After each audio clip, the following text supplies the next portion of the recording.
નમસ્કાર, જય હિન્દ. આજે જઈ રહ્યા છે અમે લોકો વડોદરાથી 60 કિલોમીટર દૂર શનિ મહાદેવનું એક સરસ મજાનું મંદિર છે. નાની મોટી પનોતી ગામ અને કુંભેશ્વર મહાદેવનું ગામ નર્મદા નદીના કિનારે આવેલું છે. નર્મદા જિલ્લા પાસે, નર્મદા જિલ્લો જ કહેવાય. ત્યાં એક સરસ મજાનું મંદિર છે. તો અમે ફેમિલી સાથે નીકળ્યા છે આજે મંદિર જવા માટે.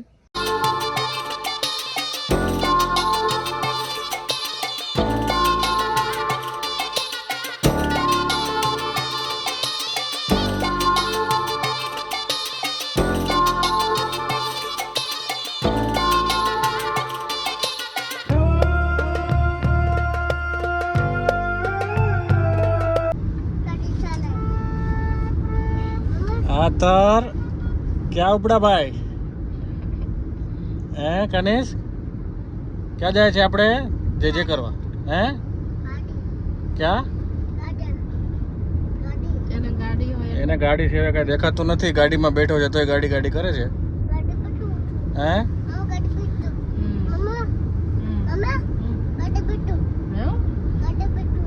ગાડીમાં બેઠો તો છે. હજી કેટલું બેઠો?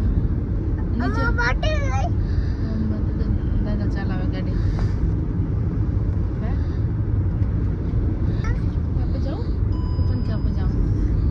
પપ્પાને પૂછો જાઉં છે? અરે કનિક્ષભાઈ છે ને સેફટીનું બહુ ધ્યાન રાખે છે. આગળ બેસે તો બી સીટ બેલ્ટ પહેરી લે છે અને પાછળ બેસે તો પણ ત્યાં સીટ બેલ્ટ પહેરી લે છે. અમેઝિંગ. હે કનિક્ષભાઈ, કોણે શીખડાવ્યું સીટ બેલ્ટ પહેરતા? હે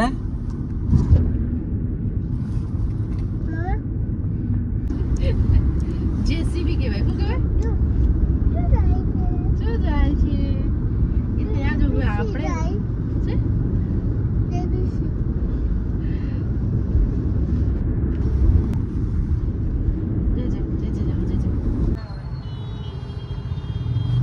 આ નર્મદા નદી ઉપર છે ને આ બેરિકેડ લગાડી દીધા છે, લોખંડના પાઇપ. પણ અમુક વાહનોવાળા છે ને એમને ખબર જ નથી હોતી કે ભાઈ મારું વાહન અહીંયા અડી જશે. જો એમને વિચારાને પછી કેટલી તકલીફ થાય. આખું ફરીને આવવું પડશે 35 કિલોમીટર. આ કેળાવાળો નીકળ્યો હતો ગાડી લઈને, પણ આ ડિવાઈડરના લીધે એની ગાડી નથી નીકળી રહી, એટલે હવે પાછું એ રિવર્સ લે છે. હવે પેલો જેસીબી વાળો બી નીકળે તો સારું. જેસીબી વાળો બી હજુ કન્ફ્યુઝ થાય છે કે નીકળશે કે નહીં. જેસીબી તો ઊંચું છે, જેસીબી વાળો ભાઈ નહીં નીકળી શકે.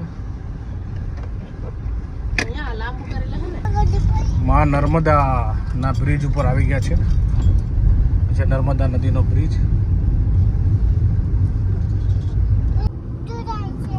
હે શું જાય? ક્યાં?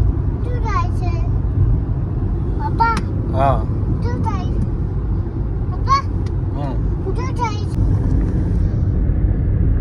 હવે પોઈચા અને રાજપીપળાનું બોર્ડ આવી ગયું છે.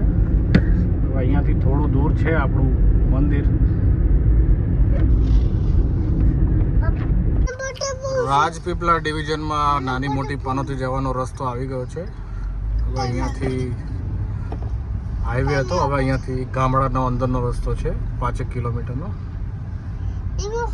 સરસ મજાનો રોડ છે ગામડાનો. અમે ગામડાની અંદરના રોડ છે ને, આ બાજુના રોડ રાજપીપળા તાલુકો નર્મદા જિલ્લો, આ બાજુના રોડ બહુ સારા હોય છે ગામડાઓના. અને એકદમ હરિયાળીવાળું વાતાવરણ. કેળાની ખેતી વધારે થાય છે આ બાજુ. આ બંને બાજુ જોઈ રહ્યા છો, એક કેળાના ઝાડવાઓ છે વધારે અહીંયા. એકદમ ઝાડવાનો છાંયડો મસ્ત. ગરમીમાં પણ ઠંડુ વાતાવરણ હોય એવો રોડ છે. કેળાના ઝાડ જઈ રહ્યા છે. જો હવે આ છે ને નાની મોટી પનોતીનું બોર્ડ આવી ગયું છે. હવે અહીંયાથી આપણું મંદિર આવશે શનિદેવ નાની મોટી પનોતી. કુંભેશ્વર મહાદેવ કહેવાય છે એમને, કુંભેશ્વર મહાદેવ. જવા દો ભાઈ, આ બાજુ જવા દો આપણે.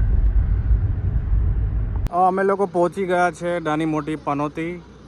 સામે ગાડી પાર્ક કરી દીધી છે અને આ છે બધું મંદિરની બહાર નાળિયેર ને અગરબત્તી જે જોતું એ બધું મળે છે.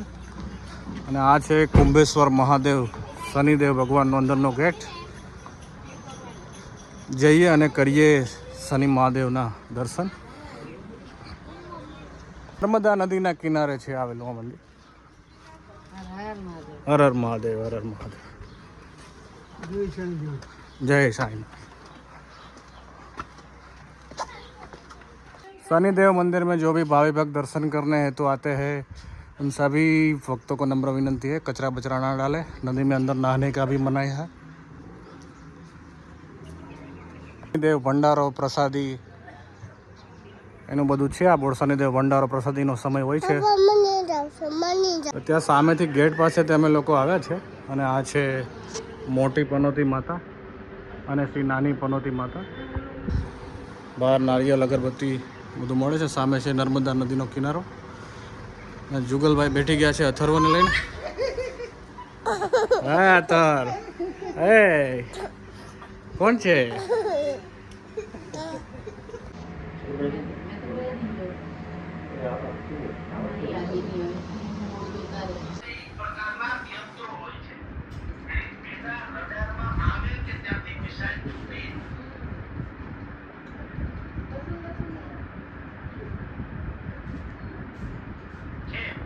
शांति मिलाया शनिदेव शांत हो गए। नीचे वाले सर छोटा पनौती माता सरस्वती बड़ा पनौती माता तो शनिदेव का देवी स्वरूप है, शक्ति स्वरूप है, शनिदेव का पुरुष स्वरूप है और ऊपर ये स्वयं शनिदेव यहाँ तपस्या देते हैं। तो सब जगह पे आपको शनिदेव का मूर्ति देखने को नहीं मिलेगा। काला पत्थर काला शिला दर्शन के लिए यहाँ पर शनिदेव का मूर्ति है क्योंकि यहाँ शनिदेव ने 5000 साल तपस्या किया और शिव जी ने यहाँ शनिदेव को वरदान दिया। इस जगह पर जो भी कोई व्यक्ति आएगा उसका दर्शन करेगा, पूजन अर्चन करेगा, यथाशक्ति दान अर्पण करेगा तो उनको शनि की दशा होगी, महादशा होगी या छोटी बड़ी पनौती की कष्ट पीड़ा होगी। तो इतना करने से सुविधा अलग अलग देवों ने यहाँ पर शांति की प्राप्ति के लिए तपस्या किया तो यहाँ पर देव लोगों को शांति का प्राप्ति हुआ। ये हजारों साल पुराना स्थान है। पीछे सबके गुरु जी मेन कुंभेश्वर महादेव है, स्वयं को शिवलिंग है, पंच कुबेर है। नर्मदा किनारे पर जो 5 कुबेर है इसमें देखिए यहाँ पर है। वैसे अपने 12 ज्योतिर्लिंग जहाँ स्वयं शिव जी प्रकट हुए वैसे गुजरात में नर्मदा किनारे 5 कुबेर है जहाँ स्वयं शिव जी प्रकट हुए। दक्षिण तट पर 2 कुबेर है, उत्तर तट पर 3 कुबेर है। दक्षिण तट पर पहले कुबेर धनेश्वर महादेव, दूसरे कुबेर ये कुंभेश्वर महादेव। दक्षिण तट पर 2 हो गए, उत्तर तट पर तीसरे कुबेर कुबेर भंडारी, चौथे कुबेर सिंदूर भंडारेश्वर, 5वें कुबेर मोटी गोरल पंच कुबेर। ये 5 जगह पर स्वयं गुजरात में नर्मदा किनारे 5 जगह पर स्वयं शिव जी प्रकट हुए। ये कुंभेश्वर महादेव है, ये स्वयं को शिवलिंग है। तो स्वयं को कैसे? तो जब मार्कंडेय ऋषि 64 तीर्थ का जब कुंभ में लेकर यहाँ पर आए तो मार्कंडेय ऋषि क्या अपने 64 तीर्थ का जल भरा तो मिट्टी का जो कुंभ है वो अपने आप फट गया। ऋषि से जो शिवलिंग प्रकट हुआ वो ये शिवलिंग है। तो कुंभ में से प्रकट हुआ इसलिए कुंभेश्वर स्वयं प्रकट हुआ इसलिए स्वयं को शिवलिंग है। तो मार्कंडेय ऋषि घबरा गए कि ये क्या चमत्कार हो गया, मुझे 64 तीर्थ का जल लेके आता तो साक्षात शिव जी यहाँ वहाँ पर प्रकट हुए।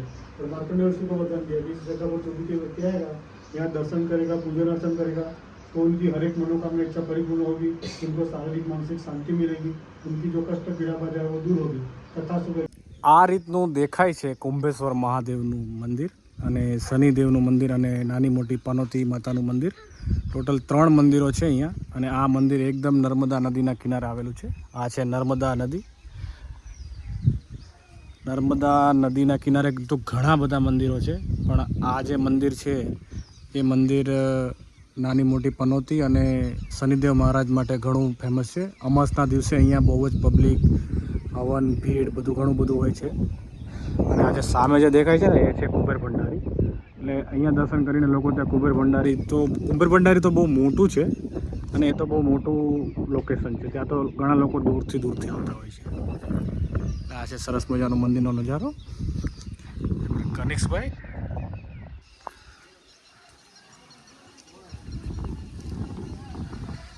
સરસ મજાના અમે દર્શન કર્યા। ઉપર શનિ મહાદેવ છે અને નીચે નાની મોટી પનોતી માતા।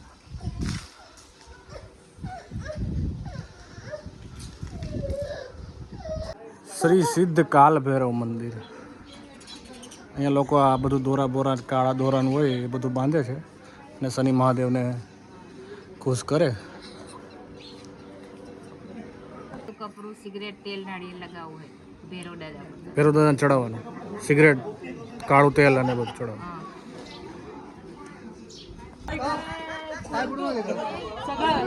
નર્મદેશ્વર લક્ષ્મી યંત્ર મંદિર છે।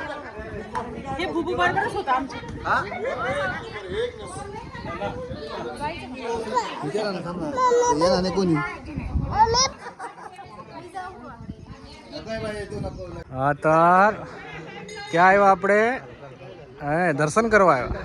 કેવું મસ્ત છે, એવું થાય અહીંયા જ બેસી રહું, એવું શાંત છે, પાણી હાલે છે.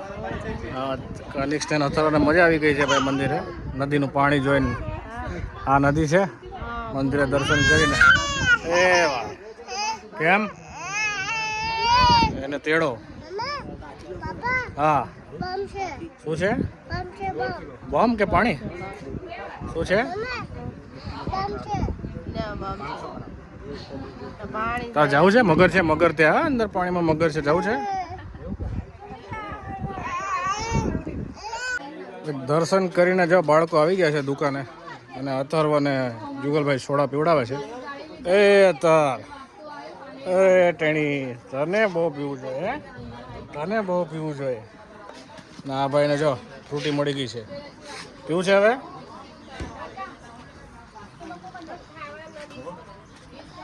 હાલે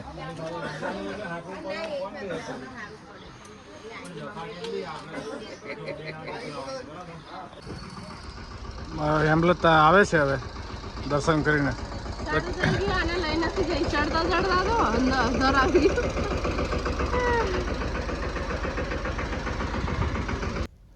સરસ મજાના કુંભેશ્વર અને શનિ મહાદેવના દર્શન થઈ ગયા છે, અને હવે અમે લોકો નીકળીએ છીએ વડોદરા જવા માટે. મને એક કસ્ટમરનો ફોન પણ આવી ગયો છે, મારે એમને એક ગાડી અમદાવાદ આપવાની છે, તો બહુ ફરાયું નહીં, અમે નીકળીએ છીએ વડોદરા જવા માટે. અને આજના આ વ્લોગમાં આટલું જ. મળીએ આવા જ બીજા વ્લોગમાં. જય હિન્દ.